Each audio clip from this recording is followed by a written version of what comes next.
right. Well, let's just get into it then, shall we? Welcome to the final series of our Night Owl AAC webinar. We have had 4 beautiful webinars up until this point, and this is our last one, so welcome to it. I'm Cassie. I'm here with my colleagues Haley and Jen, and Ming is also our honorary 4th SLP, who is on our Tech Owl team. So this is a lifetime of AAC school age to adulthood. Last week, Ming did a presentation on EI to school age, and today we're going to talk about the transition to adulthood. Some logistical stuff before we get started. Live transcription caption is available, as well as, the opportunity to type your questions in the chat or use the Q&A feature. I will make sure that I don't talk too much, so we have some time for questions before 6 o'clock. If you're not seeing the captions, you might just need to update your Zoom. Any questions, throw them in the chat, throw them in the Q&A. We'll save them for the end. So let's jump right into it. We're talking about transitions and AAC. So by the end of the webinar, we hope that you're able to discuss 1 or more barriers that currently exist for AAC users transitioning out of school, recommend a transition-related goal or strategy for AAC users to support transition, and then talk about 2 strategies to support healthcare transition specifically.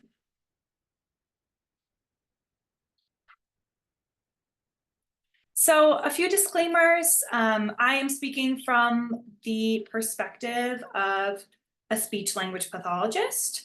I will use a variety of identity first and person first language to accommodate both preferences. So you'll often hear me refer to individuals who use AAC or AAC users, just to accommodate the preferences from both sides.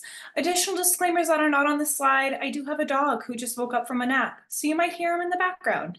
And another disclaimer is that I am speaking from a speech language pathologist perspective. I do not have any AAC users' voices included in this presentation, and I want to acknowledge that it is important to include the voices of AAC users as the experts in this topic. So I have some resources at the end of this presentation, and I hope as part of your continued education, you seek out the experience of AAC users and their expertise and lived experience when considering this topic. So let's just run through a brief overview of Tech Owl. Tech Owl stands for Technology for Our Whole Lives. We are Pennsylvania's AT Act program. All 50 states and 6 territories in the country have an AT Act program, and we are that for the state of Pennsylvania. We happen to be housed within the Institute on Disabilities at Temple University. Some AT Act programs are housed in other nonprofits or other universities across the country, but we really work with all Pennsylvanians for helping them implement and acquire assistive technology. We run a number of projects and programs, but I want to highlight a few that are related to transition, as that's our subject today. So we do have an AT lending library program where we loan out assistive technology to individuals with disabilities and their teams across the state of Pennsylvania. This could be a really useful tool if you're considering a new piece of assistive technology for a communication user, device user, or you're interested in seeing what's current on the market today. We also run our ACES program, which is a 2-week intensive program at Temple University's campus for adult AAC users, really working on building community and networking with each other on campus in an in-person event. We also do 3D printing. We have a free special phone program. We have a community space so you can come and try out some equipment, adaptive gaming and switch access stuff, all on our new community space location on Temple's campus. So let's jump into talking about AAC. If you're here, hopefully you're familiar with AAC as a broad whole, but today we'll kind of jump into just knowing that there are a few different pieces of AAC that we're referencing when we talk about AAC. It does not have to be just our high-tech iPads with apps. We can also think about low-tech communication boards or something in the middle, like a GoTalk or mid-tech device. So really AAC runs the gamut, and I want to emphasize that it is important to consider all factors of AAC and all modalities fit. So if someone is using high-tech AAC, they might have a low-tech backup that they use on occasion, or even a mid-tech backup, and that's perfectly fine. And it's all considered AAC. So AAC, again, stands for Augmentative and Alternative Communication. It does include communication methods other than speaking, gestures, facial expressions, writing or drawing. We all use different forms of AAC throughout the day, and my typical saying is that we're going to use what's easiest for us. So for me, it's words and gestures at this time, but in the future, it might be writing or drawing or spelling. So we're going to use the method that's easiest for us, but it's all considered augmentative and alternative communication.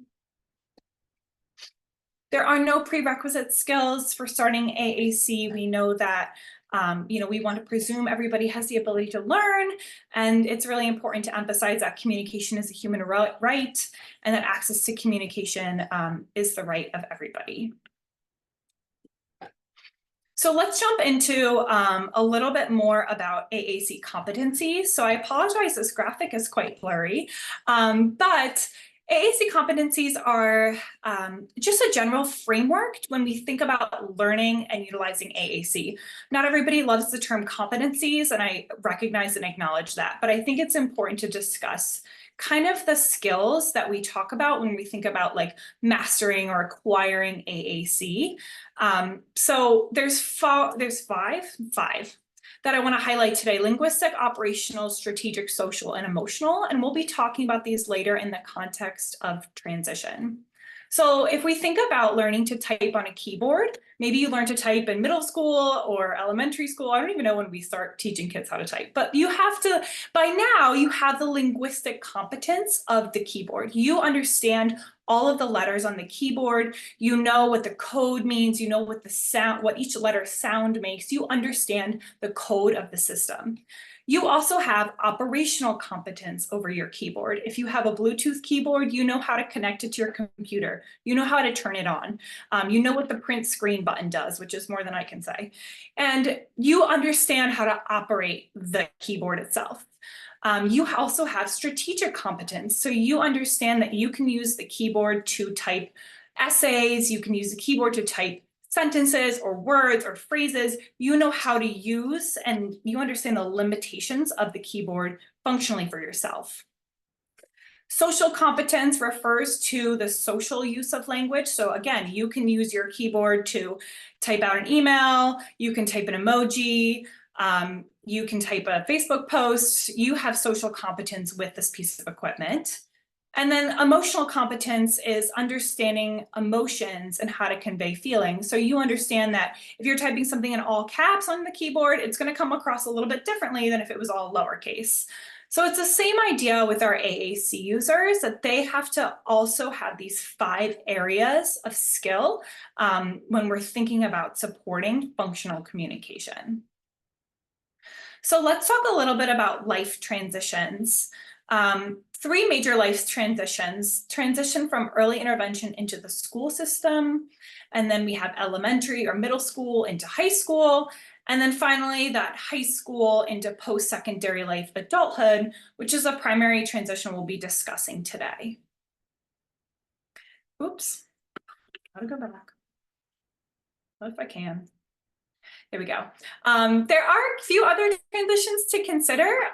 Of course, we transition in life all of the time. Things are constantly changing. Maybe we have AAC users that are changing address, or caregivers change in social networks, or maybe they're moving to a new app or device. These are all transitions to consider. Even these quote unquote small transitions really are not very small in the grand scheme of things, but just to consider the supports that an individual will need in these areas, we'll kind of touch on that a little bit later. So we'll briefly run over the transition from early intervention into the school system. Some barriers that we might see at this stage. Of course, we're going to be having a new team, a new environment, increased demands, which might require increased vocabulary or change in vocabulary on somebody's communication device. And then that change of documentation from the IFSP to the IEP. So what are some strategies to support our folks at this stage? Of course, we can use social stories and visual supports to support transition, introduce new team members. I just want to highlight again the key of documenting that AAC system and supports in the IEP, making sure that that information is transferring from the IFSP into the IEP, ensure that the strategies that support that user are also transitioning with them as they transition at this age. If we think about the transition from elementary or middle school to high school, what are some barriers at this stage? Of course, we have that increased academic demand. Again, school only gets more challenging. We might need to reevaluate supports, or services might change. They might go from individual speech therapy to group speech therapy. And what does that look like in terms of their goals and success with using their device? We also at this age want to start to think about that post-secondary plan. Think about having a plan beginning to emerge for what happens after high school. And then I want to acknowledge the social dynamics and body changes that occur at this age too, which need to be, addressed and can be expected to be a factor at this age. So how can we support the transition from middle to high school? We want to start to include our AAC users in the decision-making process and have an open discussion about language system and apps if that's appropriate for that individual at that time.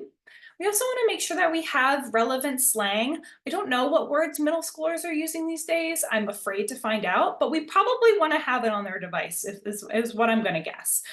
We also want to make sure any academic or school-related vocabulary is on there as well. And then consider alternative supports. So again, with these psychosocial body changes, can we make sure that we're supporting folks maybe outside of just speech therapy? Maybe there's sports or online gaming communities or art therapy that they can also engage in to support this transition. But now we get into the real meat of it, which is that high school to post-secondary life transition. And one of the biggest barriers at this age is the district-owned AAC device. If the district owns an individual's AAC device, that device belongs to the district at this time of transition when they transition out of high school. They also can anticipate losing all of their school-based supports and the community and the network of teachers and staff that has supported them.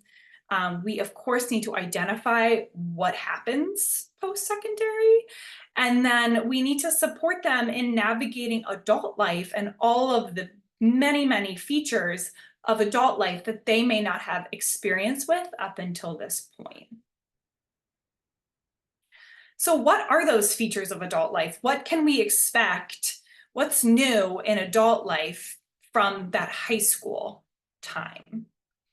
So we might have some AAC users considering education. We might have some folks that are interested in college or university or participating in community college or community-based classes. Or we might have some folks that are interested in vocational training. This is, the opportunities for AAC users to participate in college and university are only increasing, and I'll share a resource at the end of our presentation that discusses some of this in more detail. But education could be an option for some folks, or some other individuals might be interested in employment. Again, thinking about the job skills that they have and supporting them in finding meaningful employment with the support of any staff that might need to be present with them in this setting. I encourage people to think about AAC and the use of AAC within the interviewing process and including it in the job search process. So that way, we're making sure that the job is a good fit for the AAC user, and that they're feeling supported and successful in this role. For me, it's all about meaningful employment and finding something that is going to bring somebody meaning and purpose in their day-to-day. We might have some folks transitioning from living at home to living independently or living within the community. A lot of factors to consider in this area as well. And the one I want to highlight is emergency preparedness. Are we considering both internal emergencies, right? Like maybe the death of a family member, or a transition to a new device, or a change in medical status, as well as the larger environmental or community emergencies like a tornado, or the power goes out, or fire drill, right? So considering the internal and the external emergencies and helping individuals get prepared for that. There's a lot to consider as we think about transition into the living situation. And then thinking about transition in our relationships. Again, some of these folks who have been with the same teachers or the same classroom of students for some time may find that it is challenging to forget these relationships and these friendships that have been with them for so many years. And friends come and friends go. That's part of adulthood. How can we support people in this transition? As well as any transition to having roommates if they are moving into a community living situation and they're going to be living with some new folks that maybe they haven't lived with before. This is an area that often needs support as well. We also want to consider if an AAC user is interested in participating with an intimate partner, having intimate relationships. Are they supported in that way? Do they have the vocabulary on their device and the supports to pursue an intimate relationship? So what could go wrong? We have a lot of factors that happen in that transition period. There's a lot that could go wrong, I'm going to be honest with you. And I think one of the biggest things is that there's a gap in awareness of what we don't know, right? We don't know what we don't know. We think we're preparing our AAC users for post-secondary life, and then something happens, an emergency happens, or there's something that goes wrong and we didn't know to prepare for that in the first place. So that is just a gap in awareness of what the needs will be, as well as a lack of opportunities to reevaluate the effectiveness of AAC devices or systems. In the high school and middle school and elementary school, when a speech therapist is heavily involved, it's highly likely that that AAC device is being, even informally reevaluated every time they're in speech therapy, making sure this tool is still working for them, that they're still able to communicate with it. But we don't have that kind of follow-up necessarily in adulthood. So we need to make sure that we're scaffolding the supports to reevaluate consistently the effectiveness of the AAC that somebody is currently using, as well as continuing to consider our adequate funding sources. If you are needing to fund AAC, what does that look like in adulthood? Well, we don't have a district-owned device. We need to go through insurance, or we're going to use waiver funding. Let's make sure that we understand the funding streams that are available to folks, as it's inevitable that they will need, a new AAC device down the line. And then making sure that all team members are communicating adequately, that everybody's on the same page about the transition plan. And that, again, includes the AAC user at the center of the conversation. So that way, this is very, person-centered. We want to make sure that they're included and a key stakeholder in deciding what happens after high school. So we want to make sure that we're ensuring that the AAC user will have access to their AAC after school ends. And again, maintaining that up-to-date documentation, making sure that we are keeping note and record of what's working and what's not working, where they're going, who's in charge, who's not in charge. And we're really providing a thoroughly documented support plan as somebody transitions into what's next. So I highly recommend keeping like an AAC binder if possible, because we want to have all of the relevant information in one place for the team. This includes basic information like, when did we buy this device? When's the warranty up? How many years left until we can get a new device? But also iPads or dedicated devices require updates. They require vocabularies to be backed up. When was the last time that happened? Can we keep a running list so we understand, when these things need to be done, as well as who's in charge? What are the responsibilities of the caregivers and the support folks that work with this user to make sure that everybody's being held accountable to make sure this equipment is working?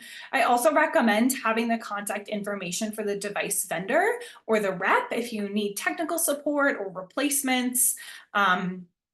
Things break, things happen. Let's make sure we have all of that information recorded in one place. And let's also discuss the vocabulary that's needed for adulthood.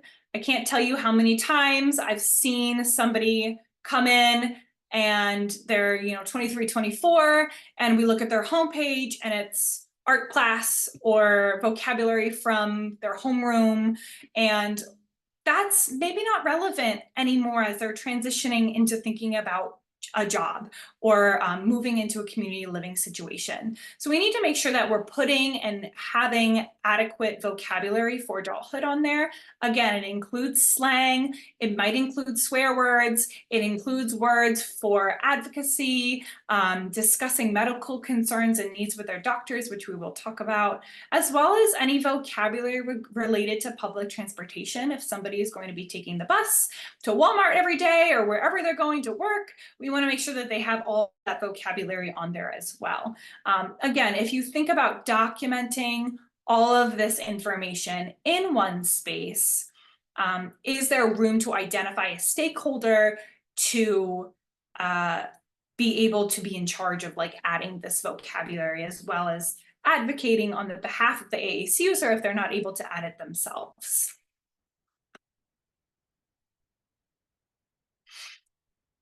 So we kind of loop back to the AAC competencies we talked about before, right? Like, how do we use the AAC device and think about the skills we need for successful transition, such as planning, organizing, producing, and adapting. Let's think about some strategies to support those AAC competencies through transition.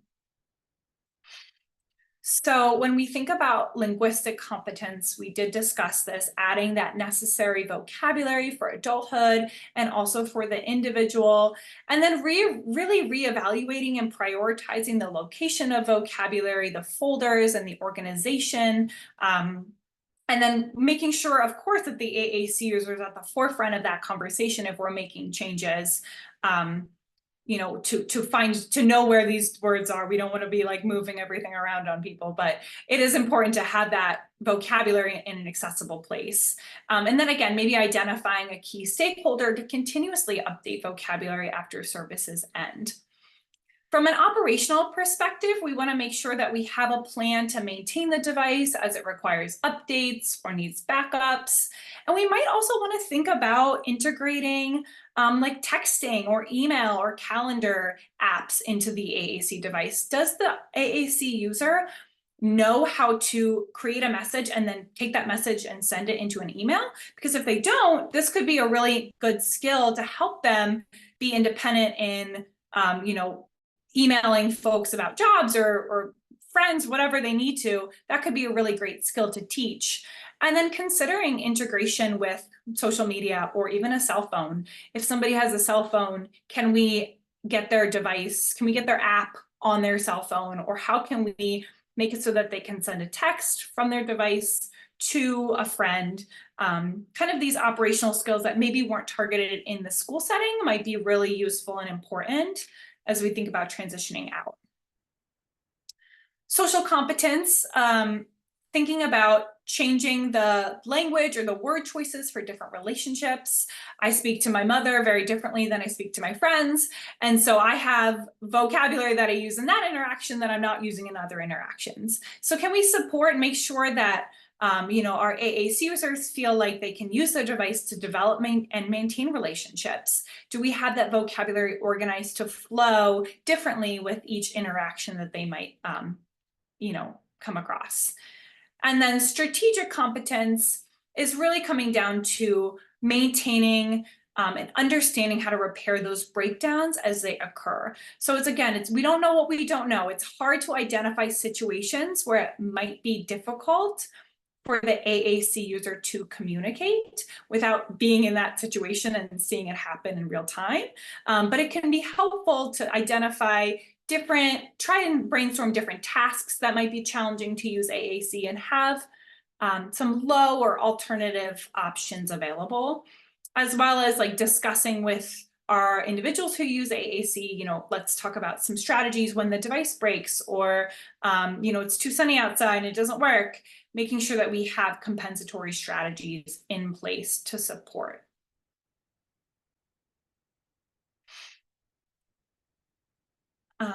Jumping off of that, some goals for transitions.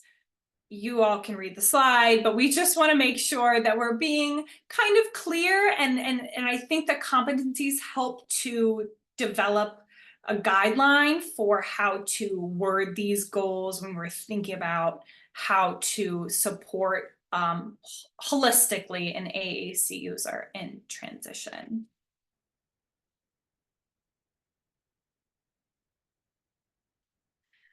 So learning beyond the basic academic skills is crucial to support individuals to meet their transition and adult goals.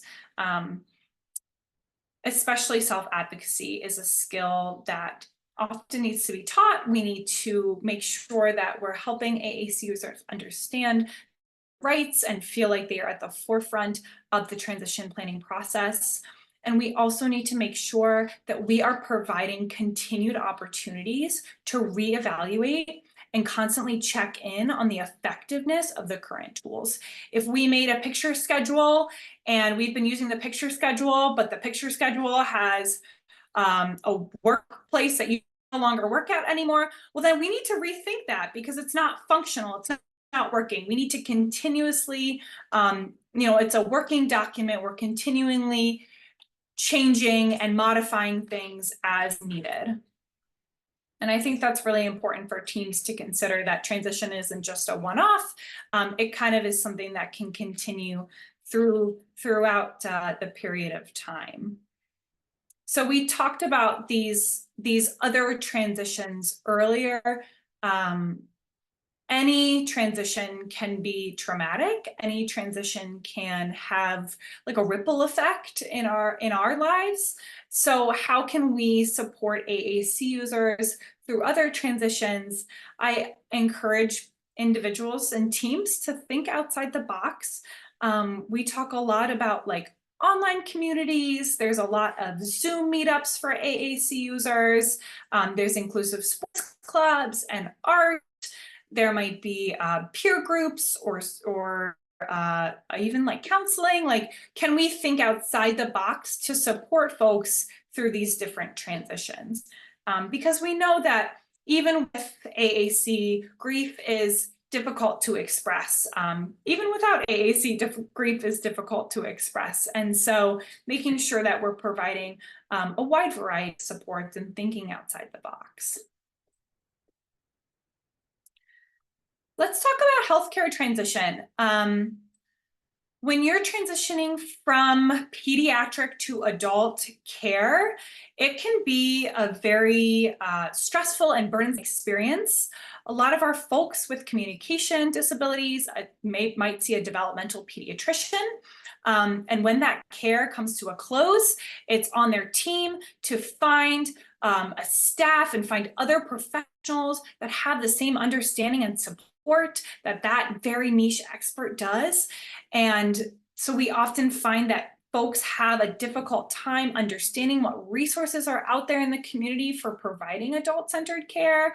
And we often see that healthcare transitions occur at the same time as all of these other transitions, right? Like you're transitioning out of school and you have a new doctor and you're starting a new job and you're changing living arrangements. And so it can kind of be left by the wayside, but we want to make sure that there's no gap in coverage. There's no lapse in coverage, and we're making sure that people are continually being monitored, especially if they have a chronic condition. So how can we support this transition to new medical professionals? I highly encourage you to think about any vocabulary that's needed in these medical situations and making sure that not only is it on the device, but it's explicitly taught and practiced and discussed with the AAC user, especially for our folks that might have many co-occurring conditions, as a lot of times we do. Medical changes happen all the time. Are we feeling like we are supporting the changes as they come in? If somebody's in the hospital, can we add words and vocabulary related to the hospital stay to make sure that they're understanding and they're able to communicate what they need to in this setting? We also can think about documenting any alternative strategies or low-tech supports when AAC is not available. Again, thinking worst case scenario, your AAC device breaks on your way to the doctors or you're in the hospital. How are we able to communicate with the medical professional? It might be helpful to practice and or have this in documentation. As well as using and navigating support staff that understand an individual's nonverbal signals. If they communicate nonverbally, what does pain look like?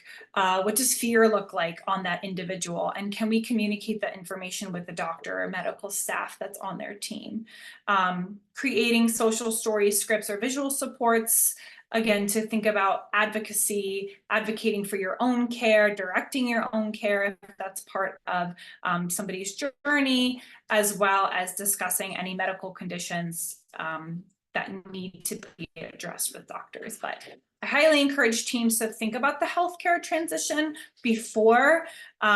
It's something that I feel like is often overlooked, and we want to make sure that these conditions don't worsen if there's a lapse in care.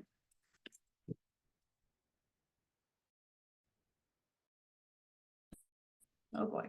So let's jump into some resources. I talked a lot. Let's talk about some practical takeaways that you can kind of go on and explore yourself as you're thinking about transition. Quiet is one of my favorite resources, Quality Indicators for Assistive Technology. They have a wonderful transition planning worksheet. So this is a really helpful for teams to think about the identification of AAC across contexts through transition.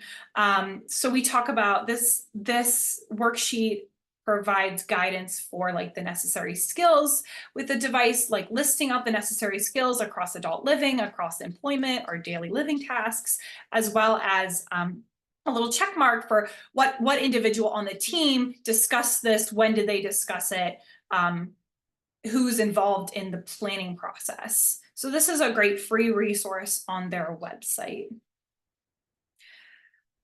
Additionally, the PACER Learning Center has a ton of resources for education on all things transition. Some of my favorite features on this website are their information on laws and rights, as well as benefits programs, just making sure that key stakeholders and caregivers are knowledgeable about what's out there and what their rights are in transition. They continuously update with like new resources and little tip sheets and like helpful guides and links to other websites where you can get information. When it comes to transition, we don't know what we don't know. So websites like this that have all of this information in one place can be a great spot to learn something new and making sure that you're covering your bases in regards to all areas through transition. And then the Northwest Augmentative Communication Society is a phenomenal blog that has a ton of information for AAC users, parents, providers, and they have a whole long post on transition planning. They are really just a great resource for websites and podcasts and articles and other documents about transition. For you to kind of explore and read on your own. And they also do a great job at highlighting AAC users' voices and making sure that they have recordings from AAC users of talks that they have given about transition process. And it's really just a great source of education for you moving forward if you're interested in learning more about the topic. So let's talk a little bit about some of the resources that we provide at Tech Owl. If you've been here for our previous 4 presentations, well, you're getting the spiel again, lucky you. If you haven't, this is your first time, welcome to it. As I discussed earlier, we have a phenomenal lending library. We have hundreds of pieces of assistive technology in our lending library, including communication devices, but not limited to communication devices. You can check out everything online, and they're all shipped directly to you via UPS. If you live in Pennsylvania, if you don't live in Pennsylvania, find your AT Act program.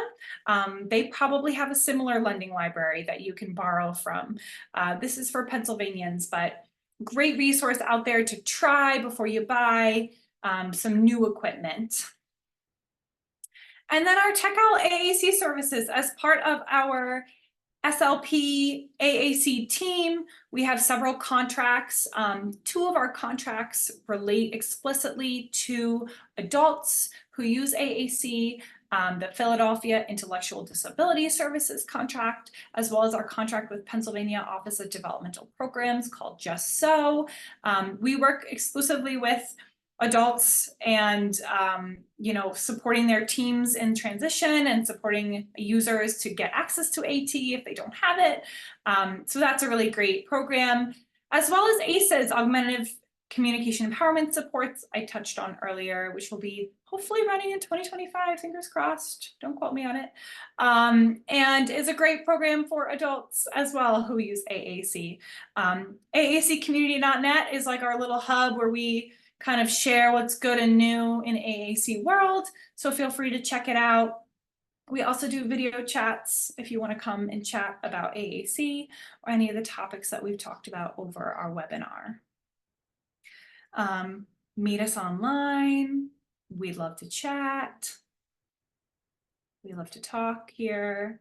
And there's our contact information. This is the general contact information. I will share the other contact information at the end. We are housed within the Institute on Disabilities at Temple University. This is our office location, not our community space location. Information on the community space location can be found on the Tech Owl website.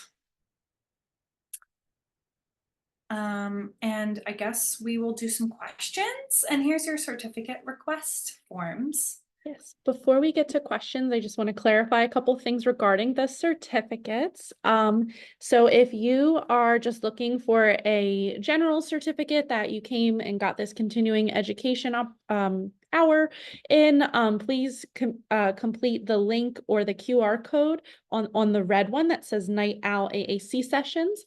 That's the one for just a general certificate request and feedback. If you are a Pennsylvania person, teacher, speech pathologist, anyone who needs Pennsylvania Act 48 credits, we ask that you submit and complete the blue or teal form that says Act 48 requests only. We'll also put the links to the forms in the chat shortly.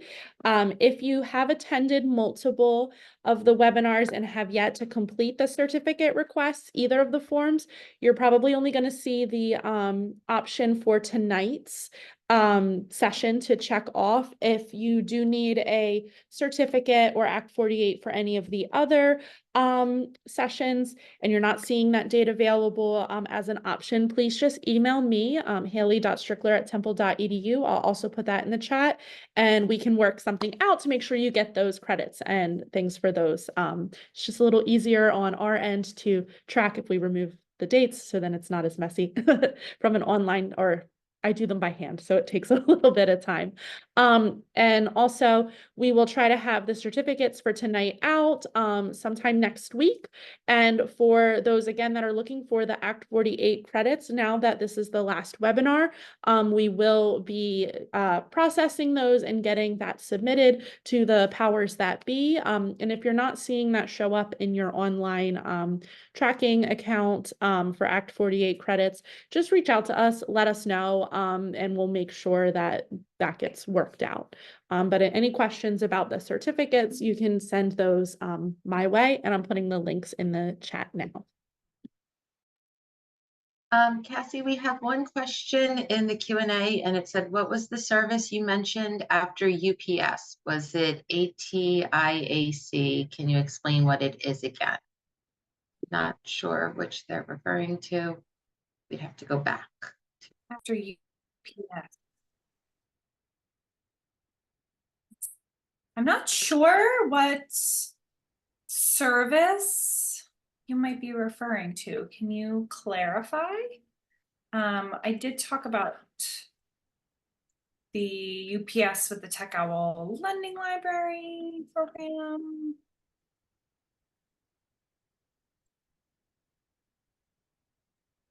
And also to provide some clarification on the lending library as well, that's only for Pennsylvania residents. We're only able to send that to the equipment to a Pennsylvania address. If you are in a different state, your state should have a lending library as well, just like we have here in Pennsylvania.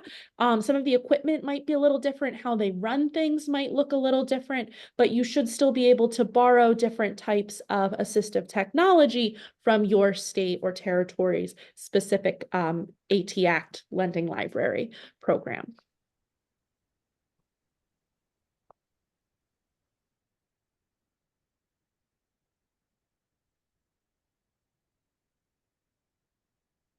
Any other questions, thoughts?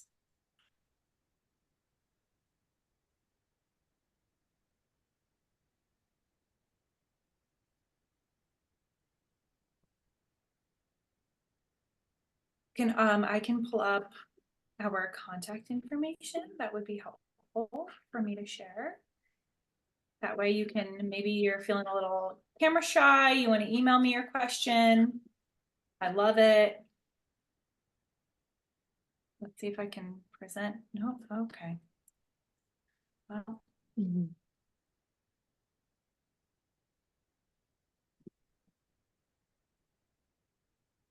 you get the quick run through again. Here we go. Oh, okay. Oh. Disaster.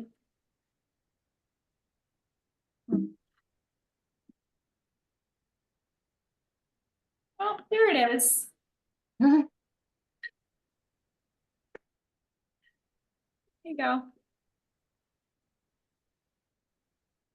Well, I think we'll hang on for a couple extra minutes. If anyone else has any questions, feel free to put those in the Q&A or the chat at this point. Fair game, either or. But if you don't have any questions or can't think of anything right now, we want to make sure it's dinner time if you're on the East Coast. So feel free to log off if you're again, don't have anything else to add for tonight. If you are interested in learning more, please stick with the Tech Owl socials, as well as the Institute on Disabilities at Temple University socials and websites for continuing learning opportunities, different projects and programs that not just Tech Owl, but the greater Institute will be hosting or putting on. The Institute does a lot of great work that is not just assistive technology focused. Tech Owl is just one sub-program of the Institute. There are lots of other programs, including health equity, healthy sexuality and relationships, media, arts and culture, person-centered planning, all kinds of different programs and projects that support individuals with disabilities. So our wonderful colleagues are always putting on great trainings and learning opportunities and resources for the community.